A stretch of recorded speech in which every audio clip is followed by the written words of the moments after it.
আসসালামু আলাইকুম প্রিয় ভাই ও বোনেরা। আজকের ভিডিওটি অত্যন্ত গুরুত্বপূর্ণ, কারণ আমরা আজ শবে বরাতের রাতে কি কাজ করতে হবে এবং কি কাজ থেকে বিরত থাকতে হবে সে সম্পর্কে আলোচনা করব ইনশাআল্লাহ। শবে বরাত মুসলিম উম্মাহের জন্য এক বিশেষ রাত্রি, যখন আল্লাহ তাআলা তার বান্দাদের জন্য মাফ এবং রহমত বর্ষণ করেন। চলুন জানি সেই রাতকে কিভাবে সবচেয়ে ভালোভাবে কাটানো যায়। চলুন শুরুতে আমরা জেনে নিই শবে বরাতের রাতে করণীয় কাজগুলো কি। ১. নফল নামাজ পড়া।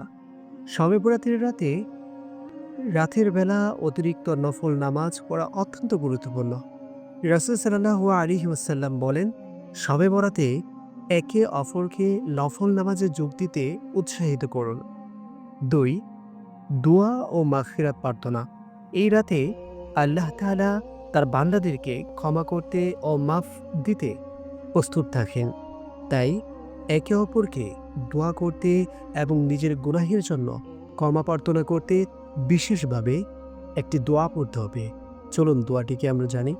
দোয়াটি হচ্ছে, আল্লাহুম্মা ইন্নাকা আফুন তুহিব্বুল আফওয়া ফাফু আন্নি। হে আল্লাহ, আপনি মাফকারী, আপনি ক্ষমা করতে ভালোবাসেন, সুতরাং আমাকে মাফ করুন।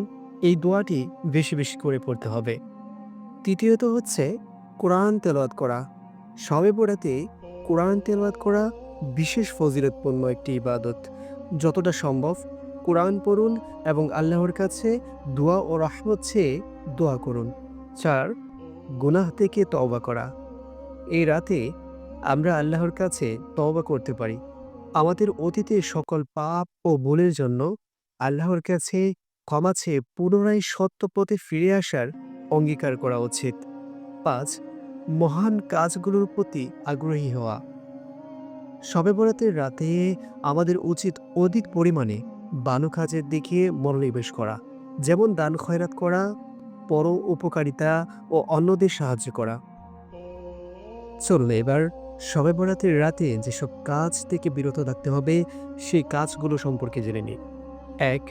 অপচয় ও মদমত্ততা। শবে বরাতের রাতে যেন আমরা কোনো রকম অপচয় না করি।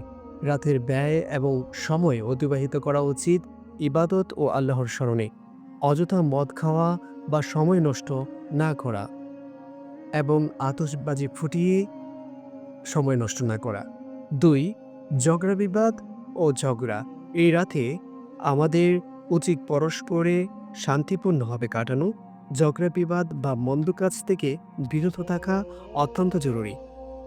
যেমন যেসব সম্পর্ক ক্ষতিগ্রস্ত সেগুলোকে ঠিক করার সুযোগ হিসাবে এই রাতে কাজে লাগান।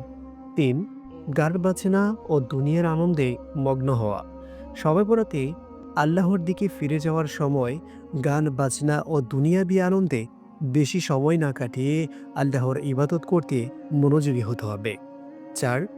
ফজরের নামাজ বাদ দেওয়া। শবে বরাতের রাতে ইবাদত করতে গিয়ে যেন আমরা ফজরের নামাজ পরিত্যাগ না করি। রাতভর ইবাদত করার পর ফজরের নামাজের সময় আসলে তা অত্যন্ত গুরুত্বপূর্ণ। শবে বরাতের রাত আমাদের জন্য এক বিশেষ দান, যাতে আমরা আমাদের গুনাহ মাফ করিয়ে আল্লাহর কাছে রহমত পেতে পারি। এই রাতে অতিরিক্ত ইবাদত ও দোয়া আমাদের জীবনে সুখ শান্তি এবং আল্লাহর নিকটবর্তী হওয়ার পথ খুলে দেয়। তাহলে আসুন এই রাতকে ইবাদতের মাধ্যমে সঠিকভাবে কাজে লাগাই, আল্লাহর রহমত ও ক্ষমা লাভ করি। এই ভিডিওটি যদি আপনার কাছে উপকারী মনে হয় তাহলে অবশ্যই একটি লাইক, কমেন্ট এবং শেয়ার করতে ভুলবেন না। সাবস্ক্রাইব করুন আমাদের চ্যানেলটি এবং আরও ইসলামী বিষয়বস্তু পেতে আমাদের সঙ্গেই থাকুন। আল্লাহ তাআলা আমাদের সকলকে শবে বরাতের পরিপূর্ণ ক্ষমা ও রহমত দান করুন। আমিন।